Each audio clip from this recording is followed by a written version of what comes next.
Hi friends, ఈ వీడియోలో మనం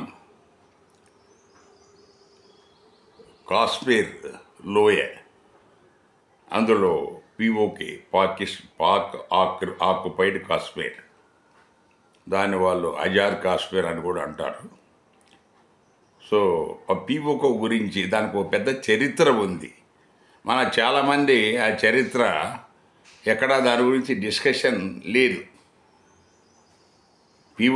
పీఓకే అనే దాని వెనక పెద్ద చరిత్ర ఉంది. అది మన దేశ విభజన జరిగినప్పటి నుంచి చరిత్ర ఉంది. అది ఎక్కడ పెద్ద చర్చలో లేదు, జనాలకు కూడా దాని గురించి అవగాహన లేదు. కాబట్టి ఈ వీడియో చేస్తున్నారు. దయచేసి అందరూ శ్రద్ధగా చూడండి.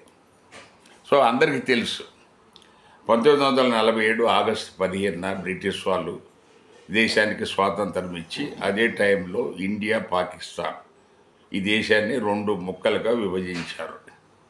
పాకిస్తాన్ ముస్లింలకు, భారతదేశము ఇతరులకు, ఇక్కడ ఉన్న హిందూస్ అండ్ ఇతరులు. ఇంతవరకు అందరికీ తెలిసిన విషయమే. ఆ విభజన టైంలో మన భారతదేశంలో 556 సంస్థానాలు, రాజులు, నవాబులు, జమీందారులు ఉన్నారు. వీళ్ళంతా చాలామంది బ్రిటిష్ వాళ్లకు సామంతులుగా ఉన్నారు. అలాగా ఈ కాశ్మీర్ను కూడా హరి సింగ్ అని ఒక హిందూ రాజు పరిపాలిస్తున్నాడు. అతను బ్రిటిష్ వాళ్లకు సామంతుగా వాళ్ళతో సఖ్యతగా ఉండేవాడు. ఈ దేశ విభజన జరిగినప్పుడు ఈ 556 మంది ఈ సంస్థానాధీశులను బ్రిటిష్ ప్రభుత్వము వాళ్ళకు ఒక ఆప్షన్ ఇచ్చింది. వాళ్ళు పాకిస్తాన్ కన్నా వెళ్ళొచ్చు, ఇండియాలో కన్నా వెళ్ళొచ్చు, లేక అలాగే వాళ్ళ రాజ్యాన్ని వాళ్ళు ఉంచుకోవచ్చు. చాలామంది మెజారిటీ మనకు భారతదేశంలో చేరారు. ఒక హిందూ రాజు, ఆయన పాకిస్తాన్ వెళ్ళాడు, తర్వాత పతనమైపోయాడు. తర్వాత ఈ హైదరాబాద్ నవాబు, హైదరాబాదు నిజాం, ఆయన ఇక్కడ చేరకుండా కొంతకాలం సాగదీసి నేను పాకిస్తాన్లో చేరతానని ఇలాగని చివరికి ఆయన 1948 దాన్ని సెప్టెంబర్ 17వ తారీఖున మనకు మిలిటరీ పవర్తో ఒత్తిడితో దాన్ని పాకిస్తాన్ మన భారతదేశంలో హైదరాబాద్ సంస్థానాన్ని విలీనం చేశారు. ఇంతవరకు చాలామందికి తెలిసిన విషయమే. సరే, ఇక అసలు విషయానికి వస్తే, ఈ హరి సింగ్ అంటే ఆయన కాశ్మీర్ను పరిపాలిస్తున్న రాజు హిందూ, అక్కడున్న ప్రజలంతా ముస్లింలు. ఇదే మెలిక. సో ఈయనకు ఒక వింత ఆలోచన వచ్చి, ఆయన ఏం చేశాడు, నేను పాకిస్తాన్లో చేరను, భారతదేశంలో చేరను, నేను స్వయంగా నా రాజ్యం నేను సపరేట్గా పరిపాలించుకుంటాను, నాది ఇండిపెండెంట్ రాజ్యంగా ఉంచుకుంటానని చెప్పేసి అప్పుడు అటు పోలేదు, ఇటు పోలేదు, స్వయంగా ఉన్నాడు. అంతవరకు బాగానే ఉంది. సో ఈ 1947లోనే ఇది మనకు ఆగస్టు 15th జరిగింది కదా. ఒక నెల 2 నెలల తర్వాత అక్కడున్న లోకల్ ముస్లింలు కొంతమంది తిరుగుబాటు చేసి, వాళ్ళు మాకు ఈ రాజు వద్దు, మేము సపరేట్గా ఉంటామని తిరుగుబాటు చేసి రాజు మీద ఒక అలజడి సృష్టించి ఒక విధంగా రెబెలియన్. దానికి పాకిస్తాన్ వాడు వచ్చి దానికి వంతపాడాడు. సో ఫలితంగా ఈ పాకిస్తాను లో ఈ World War IIలో పనిచేసిన మిలిటరీ వాళ్ళందరూ ఎవరైతే ఉన్నారో వాళ్ళు కూడా ఇలాగ జాయిన్ అయ్యి, సో కాశ్మీర్ను చాలా వరకు ఆక్యుపై చేసుకునే పరిస్థితి ఏర్పడింది. సో అప్పుడు ఈయనకు జ్ఞానోదయం అయింది హరి సింగ్ గారికి. ఆయన ఏం చేశాడు, వెంటనే భారత ప్రభుత్వానికి మనకు మొరబెట్టుకున్నాడు, అయ్యా నేను వీళ్ళని కంట్రోల్ చేయలేను, నేను భారతదేశంలో జాయిన్ అవుతాను అని.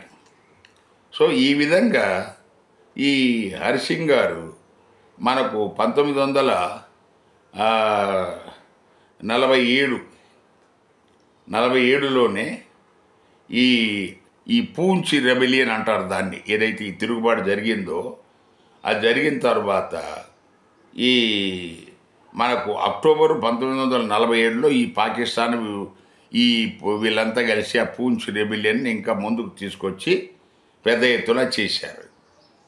మన ఆక్యుపై చేయడానికి వాళ్ళు చాలా భాగం ఆక్యుపై చేశారు.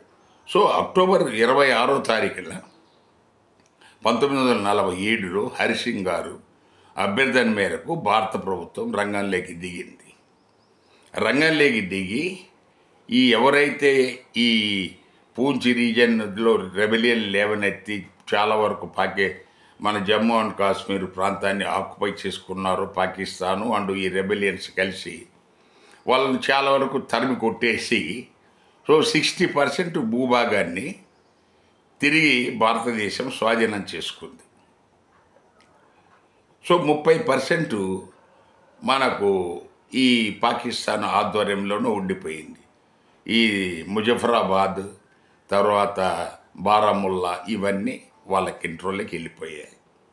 సో తర్వాత యుఎన్ అగ్రిమెంట్ ప్రకారం 1948లో యునైటెడ్ నేషన్స్ ఆర్గనైజేషన్స్ వాళ్ళు మనకు వచ్చి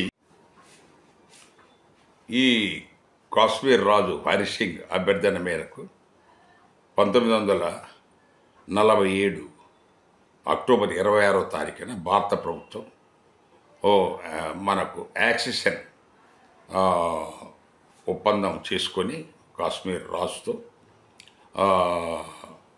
దాన్ని ఒక రాష్ట్రం కింద, తర్వాత దాన్ని అంతకుముందే ఒక రాష్ట్రం కింద బ్రిటిష్ వాళ్ళు దాన్ని ఒక రాష్ట్రం కింద మనకు ఆంగ్లో సిక్ వార్ జరిగింది. Anglo Sikh war number 1. అక్కడ బ్రిటిష్ మీద సిక్కులు వాళ్ళు పైచేయిగా వాళ్ళు గెలుస్తారు. సో దాని కింద అప్పుడు దీన్ని ఒక స్టేట్ కింద కన్వర్ట్ చేస్తారు.